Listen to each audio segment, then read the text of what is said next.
दोस्तों, तो time waste नहीं करते और चलते हैं हम अपनी स्टोरी की तरफ। Let's go enemy time. पिछले पार्ट में हमने देखा था कि सभी एल्डर ने यही कहा था, जितना हो सके सियान के लिए आसानी पैदा करो और जितना हो उसे मुश्किल से बाहर निकालो। और साथ ही सियान ने अकेडमी में कदम रखने के बाद बहुत अच्छा फील किया था, क्योंकि जूनी ने अच्छे से अकेडमी को संभाल लिया था। और साथ ही जूनी उसे अपने रूम में लाती है और उसे लेंग लाओ से मिलाती है, जिसे देखकर वो शॉक में आ गया था और वो पूछने लगता है कि आप दोनों एक दूसरे को कैसे जानते हैं। और यहीं पे हमारा एपिसोड स्टार्ट होता है। और अगर आपने मेरी पिछली वीडियो नहीं देखी तो आप देख लें, तो आपको समझने में आसानी होगी। और जब सियान उसे देखता है तो वो हैरान रह जाता है और उसे पिछली तमाम बातें याद आ रही होती हैं कि कैसे इसने मेरी जान बचाई थी और यूलेंग के लीडर से मेरी मदद भी की थी और यूलेंग के लोगों से भी मुझे बचाया था और वहाँ के लीडर से बचाने के इसने मेरा साथ दिया था। तो सियान पूछता है, आप दोनों एक दूसरे को कैसे जानते हैं? तो लेंग लाओ हंसते हुए बोलता है, यंग मास्टर सियान, जब तुम वोंगटोंग सिटी गए थे और हाफ ईयर से भी कम वक्त में, तो मैंने उस वक्त अपने मास्टर जूनी की बात को माना हुआ था और इसीलिए मैं वहाँ पर भी तुम्हारी हिफाजत कर रहा था, वो भी सीक्रेटली। और इसी दौरान शुक्र है जूनी को अकेडमी के अंदर कोई भी तकलीफ नहीं हुई थी, वरना तो मुझे डर था कि मुझे इसके लिए कोई बड़ी सजा सख्त मुझे मिल सकती है। तो सियान जूनी को बोलता है, क्या तुमने मुझे कम समझ लिया था? मैं अपना ख्याल खुद रख सकता हूँ। तो जूनी उसका कोई भी आंसर नहीं देती और सियान फिर से लेंग लाओ का शुक्रिया अदा करता है, क्योंकि उसने पहले सही तरीके से शुक्रिया नहीं किया होता। तो लेंग लाओ बोलता है, मैंने तो बस अपने मास्टर का ऑर्डर को ही फॉलो किया है। तो जूनी बोलती है, तुमने कहा था ना मुझे अपने लोगों यूलेंग के बारे में, तो मैंने इसकी इन्वेस्टिगेट कराने के लिए इनको भेजा था और वहाँ पर ऐसे कोई भी स्ट्रॉन्ग लोग नहीं मिले जो गामा एम्पायर से ताल्लुक रखते हो। तो लेंग लाओ बोलता है, सियान को ये सच है, आपके फादर के गायब होने के पीछे हमारे क्लैन का कोई भी हाथ नहीं है। तो सियान को बहुत ही गुस्सा आ रहा होता है और बोल रहा होता है, तो इसका मतलब इस सब के पीछे यूलेंग जोंग का ही हाथ होगा। और फिर सियान ने ये भी कहता है, मैं बहुत ही जल्द तुम लोगों से बदला लेने जरूर आऊंगा।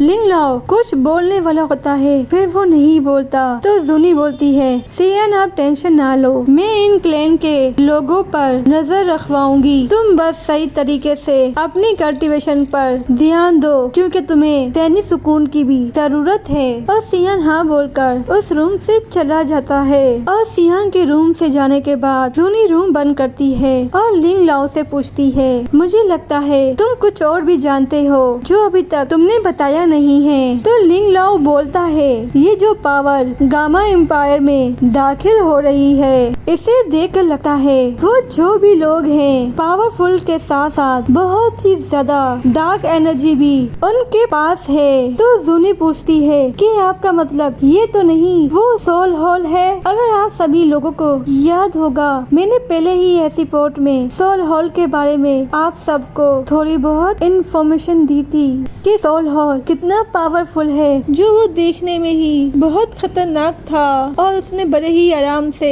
डोलुंग लेवल के वॉरियर की सोल को आराम से कैप्चर कर लिया था। और वो लोग सोल को खा लेते हैं और इनकी पावर और भी बढ़ जाती है। और लेंग लाओ हाँ बोलता है। तो जूनी बोलती है, यूलेंग लोगों के साथ इन लोगों का कैसा रिश्ता हो सकता है? और मुझे ऐसा लगता है कि उनको ज्यादा टाइम नहीं हुआ है। तो लिंग लाओ बोलता है, मुझे नहीं लगा यूलेंग के ज्यादातर लोगों को इसके बारे में पता है और ना ही सुजैन को भी इसके बारे में पता है। सुजैन वही लड़की है जो सियान से और सियान उससे प्यार करता था।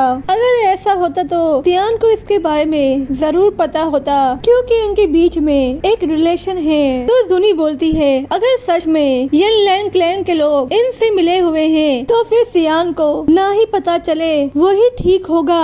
और मुझे लगता है उन लोगों को सियान के फादर के पास वो जेड है उनके बारे में पता है, और सियान के क्लैन के साथ हमारे क्या रिश्ता है वो भी अच्छे से जानते होंगे। फिर भी उन लोगों ने रिस्क लेकर ये काम करने की हिम्मत की है। वो लोग ज्यादा से ज्यादा आगे बढ़ते जा रहे हैं। लैंग लाओ बोलता है आप सियान की फैमिली में 10 साल से ज्यादा अरसे से हैं, क्योंकि आप सियान की फैमिली में किसी खास मकसद की वजह से आई थी, पर आपने उस जेड के बारे में कोई भी इंफॉर्मेशन नहीं दी है, जिसके अंदर आपके क्लैन में आवाज उठने लगी है आपके खिलाफ। ये सुनकर जूनी के आइस का कलर चेंज होने लगता है, जिसे देखकर हमें लगता है कि उसे गुस्सा आ रहा है, पर वो अपने आप को कंट्रोल करके और यंग लियो बोलता है अगर हमारा क्लैन सियान के क्लैन से कोई रिश्ता ना होता तो आपका क्लैन कब से इस जेड को हासिल कर चुका होता। तो जूनी उठते हुए बोलती है इन सब को इग्नोर करो,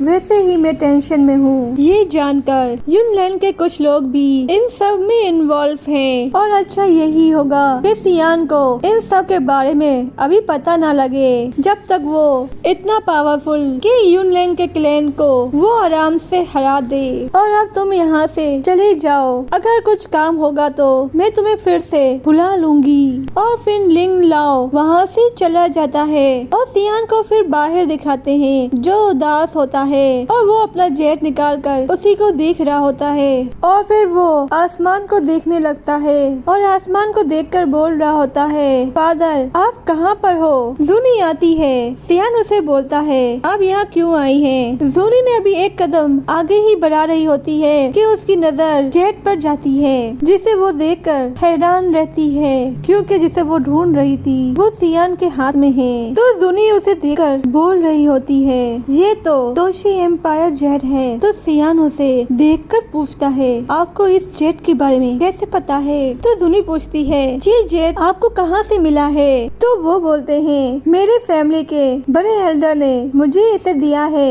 तो जूनी बोलती है इस जेट को किसी के सामने मत लाना, और न ही इसका जिक्र करना किसी के सामने, क्योंकि इस दुनिया में बहुत ही कम लोग इसके बारे में जानते हैं, और जो जानता है वो इसे हासिल करने के लिए कुछ भी कर सकता है। तो समझ लो वो तुम्हें मार भी सकता है। अगर ये बात लेनान अकेडमी को पता लग गई तो वो भी तुमसे जेलिस होंगे, और हो सकता है तुमसे ये जेट चुरा लें। तो सियान पूछता है तुम जानती हो कि ये मेरे क्लैन का स्टेटस सिंबल है। पर जूनी अपने मन में ही अपने आप से बातें कर रही होती है कि मुझे अपने क्लैन के प्लान की फिक्र नहीं करनी चाहिए। आप समझ ही जाएं, ये प्लान इस जेट को लेने का था, तो वो अब इस चीज को छोड़ रही है, क्योंकि हम अच्छे से जानते हैं कि जूनी सियान से कितना प्यार करती है, और उसने अपने बॉडीगार्ड को भी सियान की हिफाजत करने के लिए लगा दिया था, और उसने अपनी भी केयर नहीं की थी उस वक्त। और अब वो ये जेट भी उसके लिए छोड़ रही है, और जूनी ये जानती है इस वक्त सियान बहुत ही उदास है,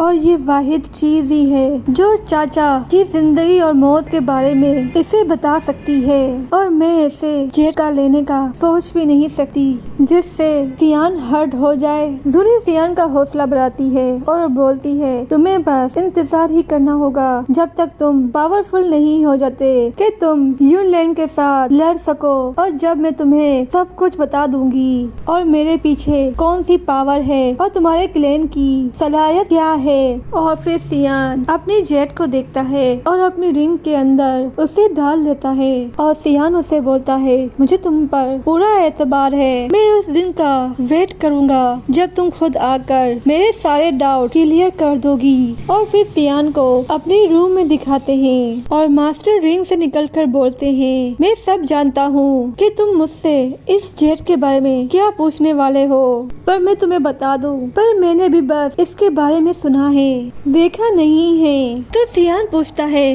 तो आप इसके बारे में जानते हैं। तो मास्टर उसे बस इतना ही बोलता है, ये जो जेड है ना, ये बहुत साल पहले मीन्स 1000 साल पहले एशियन एम्पायर से ताल्लुक रखता था। तो सियान भी एशियन एम्पायर बोलता है। तो मास्टर भी इसके बारे में बताने लगते हैं और मास्टर बोलते हैं, अगर तुम इसे गॉड भी समझो तो समझ सकते हो, क्योंकि इसका लेवल डाओ गॉड है। ये सुनकर तो सियान हैरान हो जाता है, उसे यकीन नहीं आता कि डाओ गॉड का लेवल भी होता है। तो फिर मास्टर फिर से बताना स्टार्ट करते हैं, आज का दौर हो या हजारों साल पहले का दौर हो, इस दुनिया में आज तक कोई भी दूसरे डाओ गॉड लेवल पर अभी तक नहीं आया है और वो एक अकेला ही डाओ गॉड पर था। यहाँ तक के डाओ सेट का लेवल भी डाओ गॉड है एक लेवल कम होता है, पर इस लेवल में जमीन और आसमान का फर्क होता है।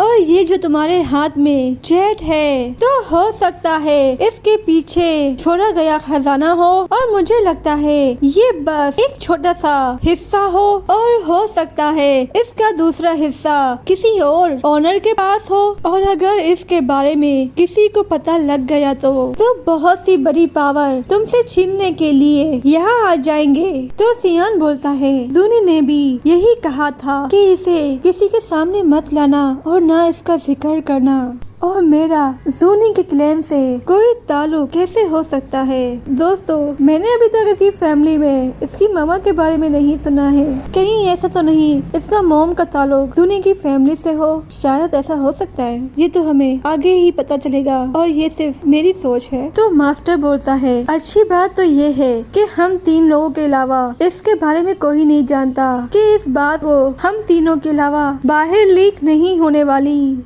और मुझे ऐसा लगता है आगे चलकर तुम्हें इस जेट से तुमको हेल्प हो सकती है, लेकिन अभी आपकी पावर इस मिस्ट्री को छूने के लिए भी तुम काफी दूर हो। सियान उस जेट को अपनी रिंग में रख लेता है और बोलता है, हाँ मैं दो गॉड लेवल मुझे बहुत दूर है और मुझे अब बर्निंग टावर में और भी प्रैक्टिस करनी होगी और अपनी पावर को और भी ज्यादा फास्ट करना होगा, जिससे मैं फोरिंग हार्ट फ्रेम को आराम से हासिल कर सकूं। और यहाँ पर सीन चेंज होता है, होजिया वो हाउ पर थोड़ा गुस्सा हो रही होती है कि तुमको लड़ाई करने के लिए अरीना में नहीं जाना चाहिए था और तुमने बहुत ही ज्यादा फायर एनर्जी को खत्म कर दिया है। और यहीं पे हमारी स्टोरी का एंड होता है। अब सियान इसका क्या हल निकालेगा, क्योंकि हर चीज के लिए यहाँ पर फायर एनर्जी की जरूरत होती है, तो क्या इसका सोल्यूशन सियान निकाल पाएगा, ये तो हमें आगे ही ऐसी पोर्ट में पता लगेगा। जब तक के लिए बाय बाय।